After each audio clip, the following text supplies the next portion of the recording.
I'm archiving every distortion. I am Ibrahim Traoré, and today I'm pulling off your masks. Yes, you heard correctly.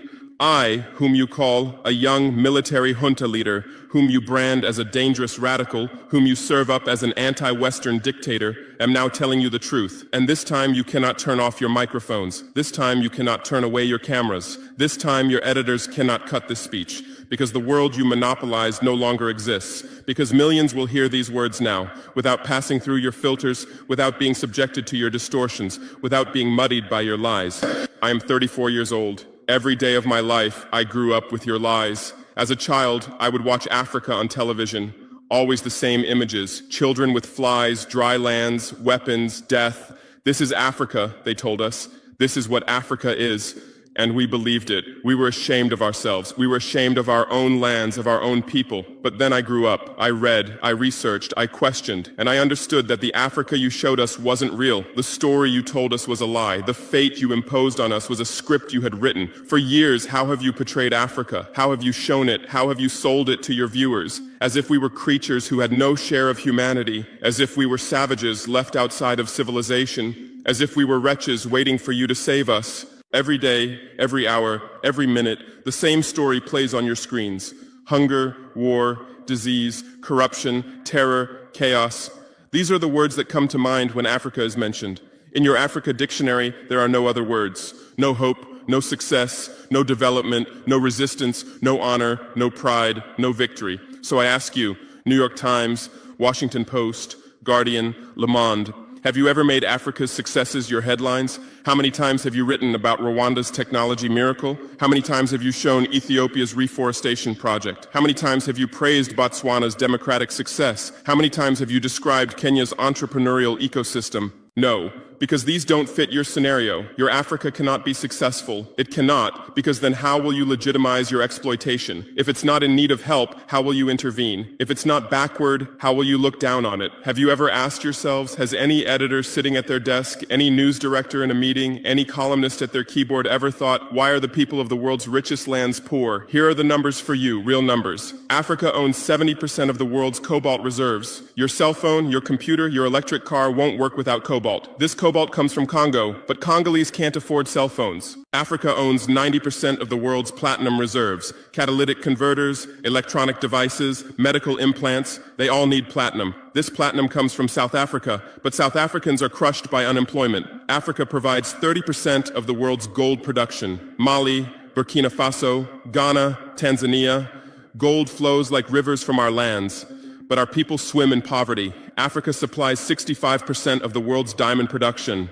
Botswana, Angola, Congo, Sierra Leone, billions of dollars worth of diamonds are extracted, but our miners live on $1 a day. Africa owns 35% of the world's uranium reserves. Niger, Namibia, South Africa. Nuclear plants run on our uranium. Paris lights burn with our uranium, but our villages have no electricity. And you still ask, why is Africa poor? No, the right question is, how was Africa kept poor while being so rich? Here's your answer. Colonialism didn't end. It changed shape.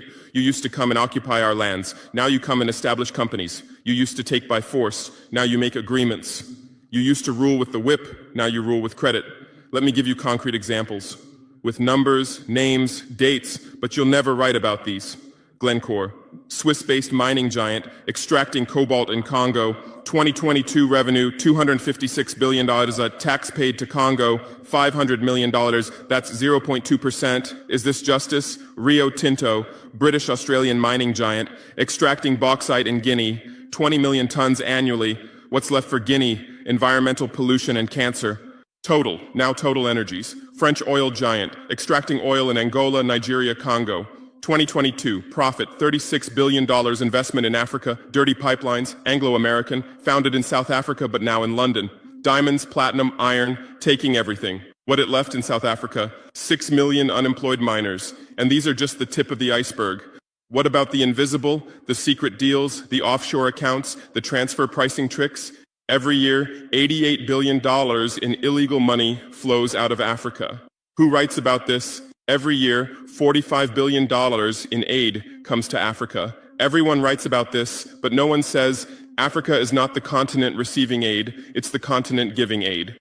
While you zoom your cameras on swollen bellies, there is a huge system working silently in the background. Every day, tons of gold, diamonds, cobalt, uranium, oil leave our land. But how? Here is the system. Step 1, create corruption, bribe our leaders, open offshore accounts, promise them a life of luxury, send their children to your schools. Step 2, make deals, get 50-year, 99-year concessions, ask for tax exemptions, be exempt from environmental rules, ignore labor rights. Step 3, control the infrastructure. Take over ports, airports, railways, but only from the mine to the harbor. Don't build roads to the villages. Don't bring electricity to schools. Step 4, provide security. Set up private security companies. Arm them. Declare protesting. Step 5, silence the media.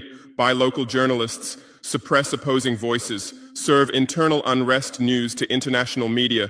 And this is how the system works. It's been working like this for 100 years, and you don't see this system. You don't want to see it, because you're part of this system too.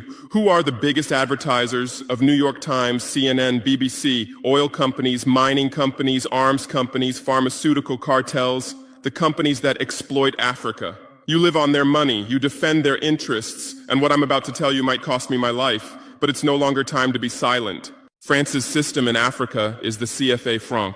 14 African countries still use French colonial currency. 50% of these countries' central bank reserves sit in the French treasury. France applies negative interest to this money, so we pay France to use our own money.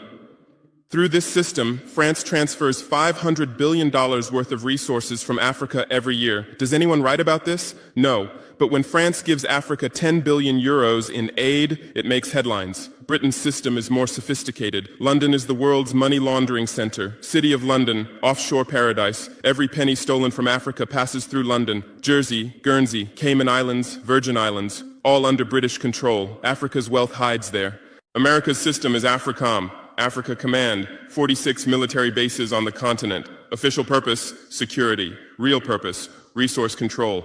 Drones in our airspace every day, listening devices everywhere. They say fighting terrorism, but it's not terrorists. It's people's leaders who are targeted. China is the new player, says win-win, builds infrastructure, gives credit, but in exchange for what? 99-year port concessions, mining rights, agricultural lands, debt trap diplomacy, ask Sri Lanka, ask Zambia, and you write about none of this. Why? Because you're not free press. You're corporate press. Your bosses are billionaires. Jeff Bezos bought Washington Post. Why? For love of journalism? Rupert Murdoch's media empire, Fox News, Wall Street Journal, The Sun, The Times, all from the same hand, all giving the same message. West is good, others are bad. Carlos Slim is the largest shareholder of New York Times, Mexican billionaire. Where's his wealth from? Monopolized telecommunications, got rich off Latin America's back, now controls America's most respected newspaper. And you claim to do independent journalism? Who are your editors? Which schools did they graduate from? Harvard, Yale, Oxford, Cambridge? Always the same elite schools, always the same worldview, always the same prejudices.